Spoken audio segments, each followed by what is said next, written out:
Dobrý večer, vážené dámy a pánové. Dovolte, abych vás jako zástupce našeho Mýtského muzea uvítala na dnešní mimořádné prezentaci. Jak všichni víte, od loňského roku probíhá v Mýtě oprava místní komunikace v ulicích Těžkovská. Bylo velkým překvapením, že při zemních pracích došlo k objevení významného množství archeologických artefaktů. Nacházíme se v Mýtě, v lokalitě ulice Těžkovská, kde údajně mělo dojít k nalezení kosterních ostatků. Mám tady bagristu. Zdravím vás, dobrý den. Dobrý den. Jenom dotaz, vy jste ten bagrista, který tady provádí výkopové práce? A vy jste tady něco nalezli? Ano, nalezli. Byly to nějaké kosterní zůstatky? Ano, kosterní zůstatky jsme tady nalezli. A lidský nebo bylo Ne, to v žádném případě lidský. Takový dinosaurus se tady našel. Obrovský. takhle veliký? Ano. Opravdu? Ano. Dobrá. Bylo z toho velký halo. Dobře, tak děkujeme za potvrzení informace. A já se s vámi loučím pro TV Mýtu. Průzkumu tohoto unikátního naleziště se začali věnovat přední odborníci v oblasti archeologie a paleontologie. Naše muzeum má nyní tu čest prezentovat výsledky jejich práce. Vítám tedy mezi námi docentku Rejpalovou z Karlovy univerzity, přední odbornici na vývoj Homo sapiens a docenta Vénu, lokálního vědce Dobrý večer. z lokálu Podbrdské restaurace. Naši hosté nám dnes večer umožní nahlédnout do tajemství vývoje našich předků. Paní docentko, pane docente, prosím, ujměte se slova. Děkujeme. Dobrý večer. Dovolte, abych nejdříve poděkovala městu Mýtu za pozvání. Jsem nesmírně potěšena, že jsem mohla být součástí vědeckého týmu, který prováděl výzkum v Těžkovské ulici a že nyní můžu prezentovat široké veřejnosti naše závěry. Děkuji také panu kolegovi, docentu Vénovi, za jeho ohromnou podporu při objasňování stinných míst na mapě vývoje Homo sapiens. Děkuji, paní doktorko. Je mi velkým potěšením být s vámi ve styku, tedy vědeckém, bych řekl. Tak tedy začněme. Naleziště v Těžkovské ulici je považováno za jedno z nejbohatších v České republice. Učinili jsme 3 nálezy a nyní vám jejich závěry budeme prezentovat. Takže první nález je kostra dinosaura, nalezená v blízkosti kostry člověka. Zvláštní, že?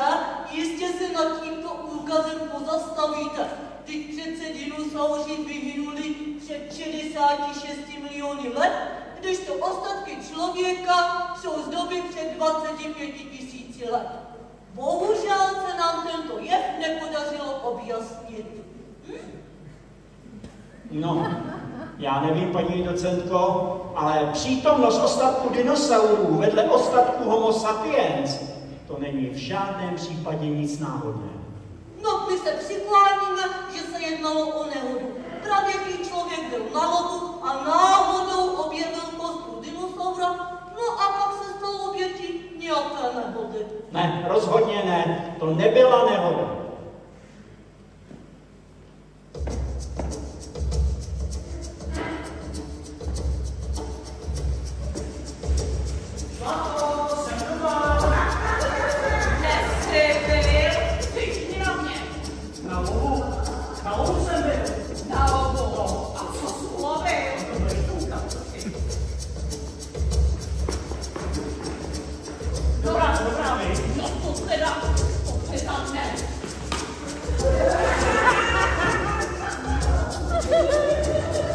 A jak jste se mohli přesvědčit při zhlédnutí této rekonstrukce, nálezy jsou jasným důkazem o tom, že tento ztrpělý muž byl nejen skvělým lovcem, ale také, že se mu podařilo dinosaury i ochočit.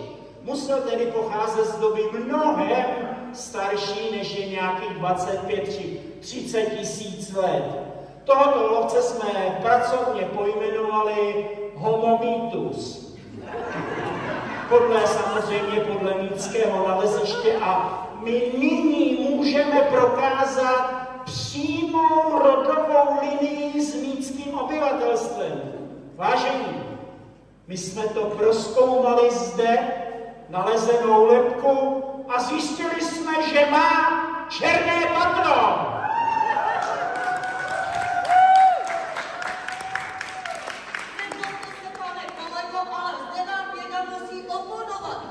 Dinosauři žili v období mezozoika, když to pravěký člověk v období kenozoika. Takže se ti to dva nikdy nemohli setkat. A my se stále přikláníme k tomu, že se jednalo o nehodu. Paní docentko, přítomnost ostatku dinosaura, přítomnost ostatku Homomitus není v žádném případě náhoda. A je třeba si podotknout, že tento objev vrhá nové světlo na dobu, kdy vyhynuli dinosauři, případně na dobu, kdy se objevil vlastně předchůdce člověka. S tím absolutně nesouhlasím. Myslím si, že vědci žádá další výzkum. To jsou fakta, drahá kolegyně, fakta. A pojďme raději dál.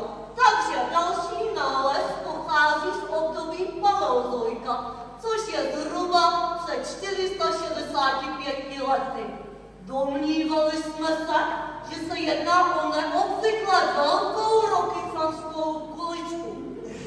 Koumali jsme rengerovými paprstky, co je uvnitř koule zhruba 36 cm velké. Ale neobjevili jsme nic. Pouze kompaktní hmotu neboli kámen, bez fosílií, žádné trilobity, osmoukožce, bulža ani bulža jsme nenašli. My v našem lokálním institutu bychom nerezignovali a výsledky jsou opět převratné. Sledujte pozorně, prosím. Tady je naše záhadná koule.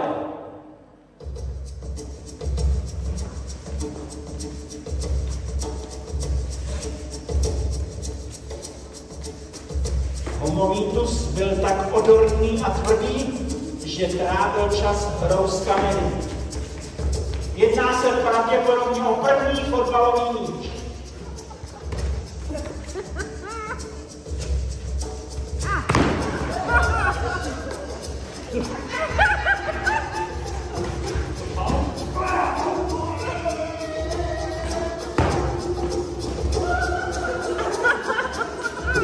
Této teorii mě podpořili i kolegové z lokálního institutu, doktor Besty a docent Šupita. V mýtě tvrdí, že se hraje v mýtě fotbal od pravěku. Ano, a tuto teorii by mohl potvrdit také nález několika lebek se sploštělým čelem. Ano, samozřejmě, jedná se o kosterní pozůstatky nejlepších útočníků hlavičkářů. Dobře, takže připustme tedy, že tato kratochvíle byla běžnou součástí života pravěké civilizace. Svědčí o tom také nálezy fraktur holeních kostí. Což je ovšem zajímavé, že postupem času si tyto fraktury přestávají objevovat.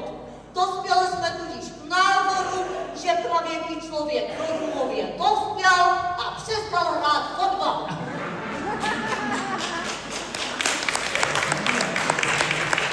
Jste na velikém omylu, paní kolegyně.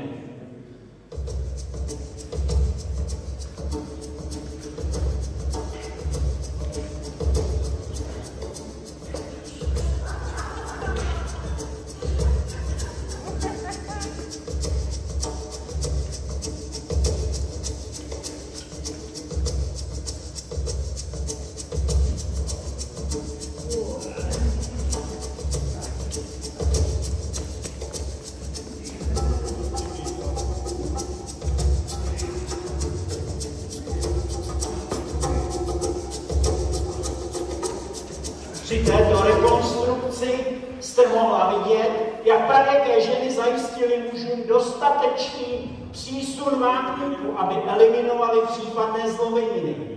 Homo mýtus byl totiž dokonale vynalézavý a přizpůsobivý a pro lásku k fotbalu byl ochoten vymyslet a udělat cokoliv.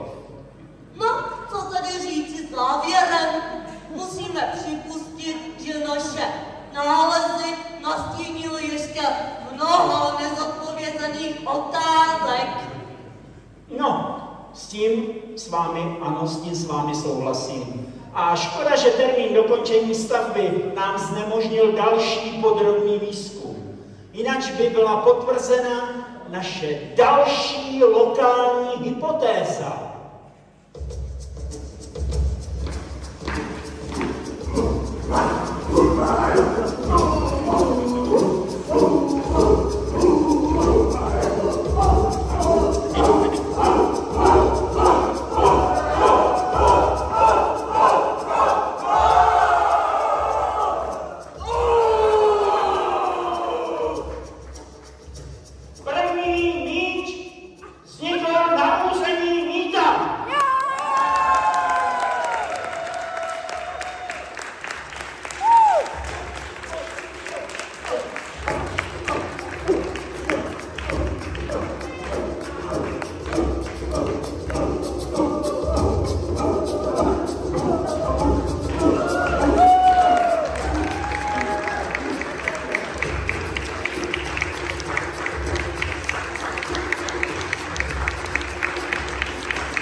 Paní docentko, pane docente, já vám velice děkuji za dnešní vyčerpávající přednášku.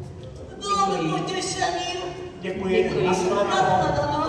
A vás ostatní bych chtěla pozvat do našeho muzea v Mýtě, kde si již brzy budete mít možnost prohlédnout všechny zde představené exponáty.